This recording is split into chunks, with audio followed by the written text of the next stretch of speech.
I've spent $340 on this hammer, and this is what I think of it. This is a Stiletto 14-ounce tie-boned claw hammer with the replaceable milled head. I bought this hammer about a week ago, and I've been using that on the job site to get a good feel about it and to also provide a review on my thoughts, good and bad, about this hammer. We'll start with the most obvious thing about it and its biggest key selling point, and that is the weight of this hammer. It is the lightest hammer I've ever felt in my life. It's made out of titanium, which is 45% lighter than steel. This is a mini 14-ounce hammer. It's about 396 grams.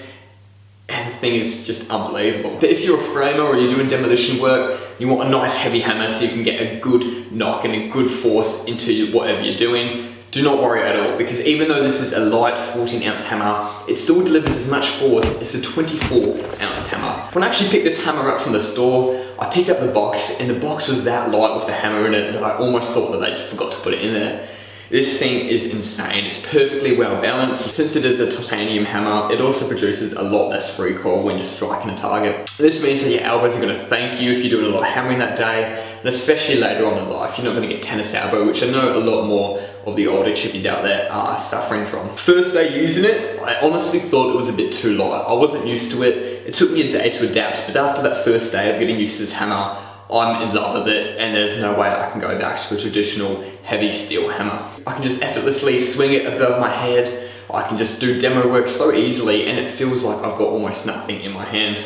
There is a bit of a satisfaction about swinging a heavy hammer, getting that good blow onto a bit of timber, into a nail, and it feels quite satisfying when you've got that bit of heavy hammer to really work with. But I feel like in the long process, having a nice little light hammer like this, which is going to do the work so much easier, so much more effectively, I'm not going to want to switch back. So this hammer has a lot of different features about it. I'll go through all of them in detail and let you know what I think about them all. The first thing is, you've got this milled head at the front here, and this can actually be interchangeable with a smooth head as well. The reason that it's got the milled head on it is that this hammer is probably more made for framing work or demolition work, and when you've got the milled head, it's just going to grip onto a nail or grip onto what you're hitting and not slide around as much. I've only used flat-headed hammers beforehand, and switching between them, I honestly cannot tell you I notice a difference with them.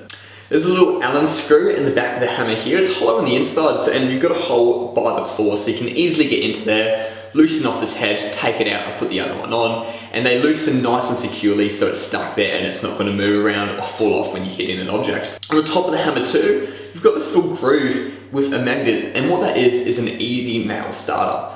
So you can just sit your nail in there, it's going to rest against the back of the hammer here, and you can just sit it in there, keep your other hand out of the way, and start hitting a nail into a bit of timber. The only problem with this though is that your nail needs to be longer than 45mm to sit on there and start, which is perfect if you're just hitting framing nails in, but when it comes to clouts, you cannot use it. When I'm hand nailing a lot of my nails, they're going to be clouts, and I do not want to hold the hammer and accidentally strike my thumb with this milled head, because that will leave a nasty gash on my fingers. We've got this flat claw at the back of the hammer too, and this is the best claw I have ever used. I'm definitely a fan of flat claws opposed to rounded claws, but this one takes the cake with how good it is. As you can see here, it is actually quite flat and it doesn't have much leverage at all, which means when I'm trying to pull nails out, I don't have as much leverage as you might have with a rounded claw like this. While that might be a problem with pulling out nails this way, this hammer actually does have another claw right in the side of it here too, which is perfect. And with a little bit of getting used to, it is just as good as just a normal claw, if not even better. Since the claw is so flat as well, when I'm doing demo work, I can easily get it in behind sheets without having to use a chisel.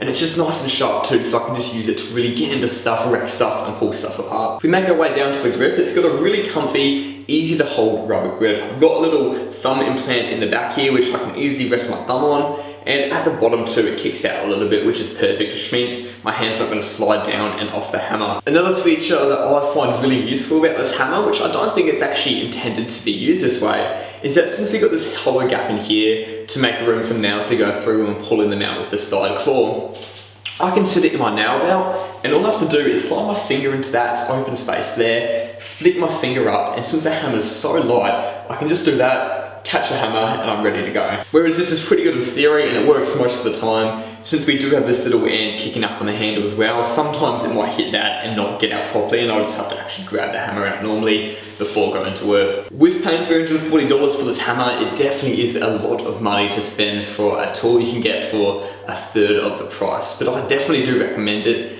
It's something that's going to hurt a lot to start with, but over the years, if you keep using this, you're definitely going to be thanking yourself. I really don't have anything bad to say about this hammer. It was just a bit hard to get used to start with, since I was used to waving around such a heavier object, but honestly that can only be a credit to it. It's definitely one of the more expensive framing hammers out there on the market, so with paying such a large amount, I'm going to want to have no complaints with it, so I'm definitely happy with that. If you are going to be a carpenter for quite a few years, I definitely would recommend getting one of these hammers. If you are just going to do carpentry work here and there, even though this is so much easier to use, I wouldn't recommend spending so much money if you're not going to use it a lot. Anyway, this has been Dave Simpson Carpentry. Hope you guys have enjoyed this little short review on the Stiletto hammer, and I'll catch you guys next time.